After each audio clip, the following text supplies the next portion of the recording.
टीप number 1. कारल्याचा कडूपणा कमी करण्यासाठी त्याला मीठ लावा व अर्ध्या तासासाठी फ्रीजमध्ये ठेवा.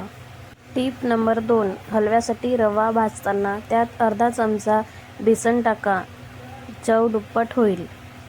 टीप नंबर 3. पिठी साखर तशीच ठेवल्याने त्याचे खडे होऊन घट्ट होते. त्यासाठी सगळी साखर ताटात पसरून उन्हात वाळवून घ्यावी, मग त्याची पिठी साखर करावी. म्हणजे पिठी साखर घट्ट न होता मोकळी व भरभरीत राहील. टीप नंबर 4. दूध कळण्यापूर्वी पातेल्यात थोडं थंड पाणी घाला, दूध खाली लागणार नाही. टीप नंबर 5. डोसा कुरकुरीत करण्यासाठी त्यात पोह्याचा चुरा मिसळा. टीप नंबर 6.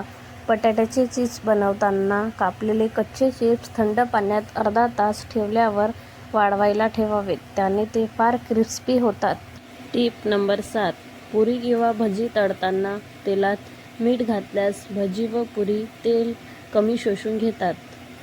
व्हिडिओ आवडल्यास लाईक, शेअर, सबस्क्राईब नक्की करा.